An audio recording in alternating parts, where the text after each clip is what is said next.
Attend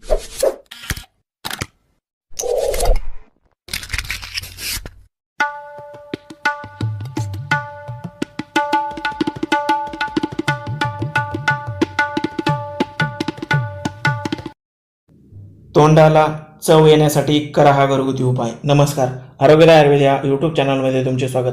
मित्रांनो, जेवणाची चव लागत नाही अशी अनेकांची तक्रार असते. स्वादग्रंथीच्या कार्यात बिघाड झाल्याने किंवा गंध येण्याची क्षमता कमी झाल्याने अशी समस्या उद्भवते. जास्त दिवसाचे आजारपण आणि त्यामध्ये घेतलेली गोळ्या औषधी हे देखील तोंडाला चव न राहण्याचे प्रमुख कारण आहे. म्हणजेच तोंडाची चव जाण्याची अनेक वेगवेगळी कारणे असू शकतात आणि या समस्येवर आपण घरगुती आणि नैसर्गिक उपचार पद्धतीने मात करू शकतो. आज आपण असाच एक घरगुती उपाय पाहणार आहोत, ज्याचे चाटण चाटल्याने अगदी काही काळातच तोंडाची चव परत येते. चला तर पाहूयात हा उपाय कसा बनवायचा. पण यापूर्वी तुम्ही जर आमच्या चॅनलवर नवीन असाल आणि अजूनही आमचा चॅनल सबस्क्राईब केला नसेल तर लगेच व्हिडिओ खाली लाल रंगाचे सबस्क्राईब बटन दाबून शेजारील बेलवर क्लिक करा आणि आमचे असेच आरोग्यवर्धक माहितीने परिपूर्ण व्हिडिओ सर्वप्रथम पहा. तोंडाची रुची वाढवणारा आजचा हा उपाय बनवण्यासाठी आपल्याला एकूण 5 वस्तू आवश्यक आहेत. त्यापैकी पहिला घटक म्हणजे धने. शरीरातील नसा नाड्यांचे ब्लॉकेज दूर करण्याची अप्रतिम क्षमता या धन्यांमध्ये असते. आयुर्वेदानुसार धने हे एक रसायनाप्रमाणे कार्य करते, म्हणजे ते अगदी शरीरातील सूक्ष्म ग्रंथीपर्यंत पोहोचून त्यावर कार्य करते. आपण आपल्या उपायासाठी 1 चमचा एवढे धने घ्यायचे आहेत. धने घेताना ते देशी गावठी वाणाचे असावेत. यानंतरचा दुसरा घटक म्हणजे हिरवा वेलदोडा. वेलदोडा अन्नपदार्थांची चव वाढवण्याबरोबरच तोंडाची गेलेली चव देखील पुन्हा परत आणण्यास मदत करतो.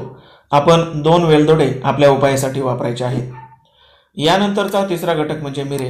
मिरे दीपनपाचक म्हणून कार्य करतात. याशिवाय याच्या सेवनाने अन्नातील पोषक तत्वांच्या आतड्यांमध्ये योग्य प्रकारे शोषण होते. आपण आपल्या उपायासाठी 3 ते 4 मिऱ्या घ्यायच्या आहेत. यानंतरचा चौथा घटक म्हणजे खडीसाखर. खडीसाखर अशी मोठ्या आकाराची वापरायची आहे. ही खडीसाखर थोडी बारीक करून घ्यायची आहे. यामधील 1 चमचा एवढी खडीसाखर आपल्या उपायासाठी घ्यायची आहे. आता या सर्वांची बारीक अशी पावडर बनवायची आहे. ही पावडर आपल्याला अशा प्रकारे दिसेल.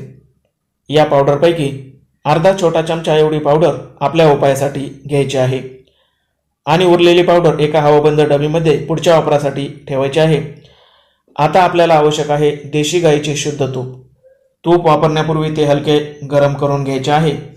यापैकी 1 ते 2 चमचे एवढे तूप घेऊन या पावडरमध्ये टाकायचे आहे आणि ते व्यवस्थितपणे मिक्स करायचे आहे.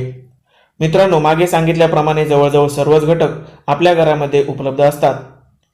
आपला तयार झालेल्या या उपायाचे दिवसातून 2 वेळा चाटण घ्यायचे आहे. एका वेळी अर्ध्या चमचा पावडरपासून बनवलेले चाटण अगदी हळूवारपणे चाटावे. याच्या अगदी पहिल्याच वापराने तोंडाची चव पुन्हा येते. पण आणखी 1 ते 2 दिवस हा उपाय नियमित करावा. माहिती आवडल्यास गरजवंतांना देखील शेअर करा. धन्यवाद.